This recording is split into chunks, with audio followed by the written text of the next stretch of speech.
अस्सलाम वालेकुम फ्रेंड्स। बिस्मिल्लाहिर्रहमानिर्रहीम। अल्लाहुम्मा सल्लि अला मुहम्मद व आले मोहम्मद। मैं इस वक्त यूरोप की एक ख़ूबसूरत तरीन कंट्री में हूँ जहाँ पे इस वक्त स्नोफॉल हो रही है और मैं यहाँ पे अपनी लाइफ को भरपूर तरीके से एंजॉय करते हुए गुज़ार रहा हूँ। और ना कोई प्रॉब्लम है, ना किसी किस्म का कोई इशू है, अच्छी इनकम है और यहाँ पे अच्छी लाइफ गुजार रहा हूँ। मेरी आज की वीडियो का मकसद ये है कि पाकिस्तान से या इंडिया से या बांग्लादेश से या नेपाल से लोग मोस्टली चाहते हैं कि हम कहीं मूव हों या कहीं मूव होना चाहते हैं किसी और कंट्री में, तो उसके बारे में डिस्कस करना है कि कैसे डिस्कस करूं या कहां से शुरू करूं। तो मैं सबसे पहले यहां से स्टार्ट करूंगा कि जो लोग पाकिस्तान में या इंडिया में या बांग्लादेश में या नेपाल में हैं तो उनके पास मोस्टली 2 से 3 ऑप्शंस हैं। अगर तो आप अमीर हैं, like you have a rich family and a good background जिसकी बिना पे आप इन्वेस्टमेंट कर सकते हैं या कोई बिज़नेस सेटअप कर सकते हैं, तो then you can move anywhere on a investment visa.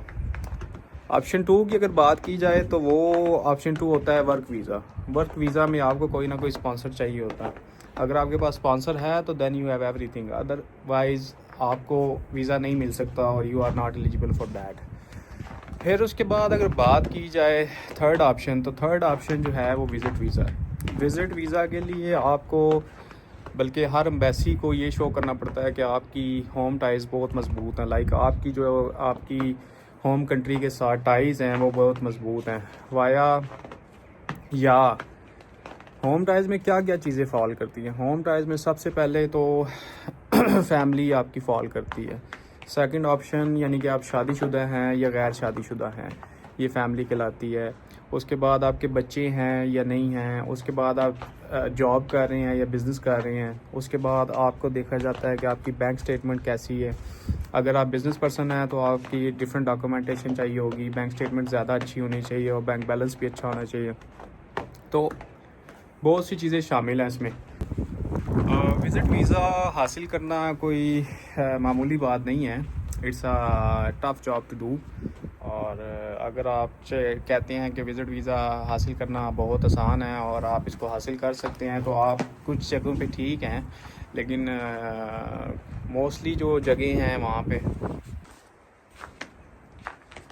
फिर अगर हम बात करें विज़िट वीज़ा की, तो विज़िट वीज़ा में काफ़ी गर्म सूरत हाल होती है। लाइक आपने वीज़ा लेना है और एम्बेसी ने आपको वीज़ा देना है और आपने रिक्वायर्ड डॉक्यूमेंट्स भी दे दिए और हर चीज़ दे दी, तो वीज़ा लेने के लिए आपको फिर भी परेशानी है कि यार वीज़ा नहीं मिल रहा, अभी तक कोई डिसीजन नहीं आया। तो देयर इज़ सम ट्रिक्स जो कि आपने जहाँ पे मिस्टेक्स की हैं, आपने डॉक्यूमेंट तो दिए हैं लेकिन वो सही डॉक्यूमेंट नहीं है, उसमें कोई ना कोई प्रॉब्लम है, कोई ना कोई इशू है जिसकी वजह से वीज़ा डिले हो रहा है। सम टाइम एम्बेसी जो है डॉक्यूमेंट वेरीफाई करती है, उसके बाद वो जो है ना वीज़ा की तरफ आती है, डिसीजन की तरफ आती है। तो इसलिए वो 3 वीक्स, 4 वीक्स, 6 वीक्स या 3 मंथ तक टाइम ले लेते हैं और इन सम केसेस तो वो पासपोर्ट ऐसे ही खाली आपको वापस भेज देते हैं। तो इसलिए विज़िट वीज़ा जो है वो हासिल करना कोई आसान काम नहीं है। विज़िट वीज़ा लाइक अगर बात की जाए बाकू की, तो वो तो ई वीज़ा है, ठीक है। मलेशिया, सिंगापुर, थाईलैंड, ये मोस्टली ई वीज़ा हैं। स्टिकर भी मिलते हैं लेकिन मोस्टली ई वीज़ा हैं।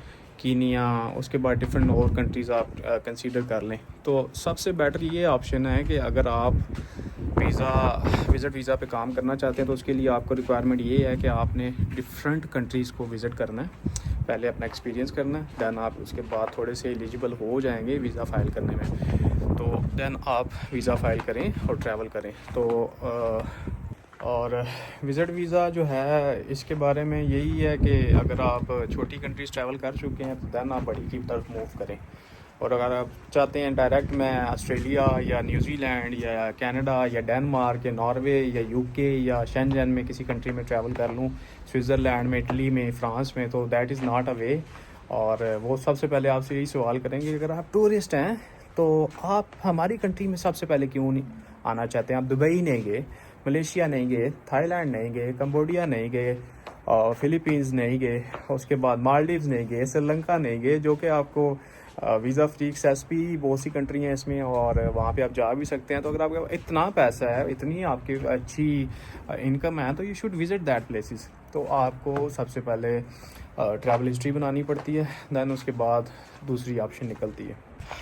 तो इसके बाद मैं बात करूँगा ऑप्शन जो लास्ट और फाइनल और सबसे अच्छी ऑप्शन है, जिसमें आप इनकम भी जनरेट कर सकते हैं और एक रेजिडेंस वीज़ा भी आपको मिल जाता है, और उसके लिए स्पॉन्सर की भी ज़रूरत नहीं पड़ती है आपको।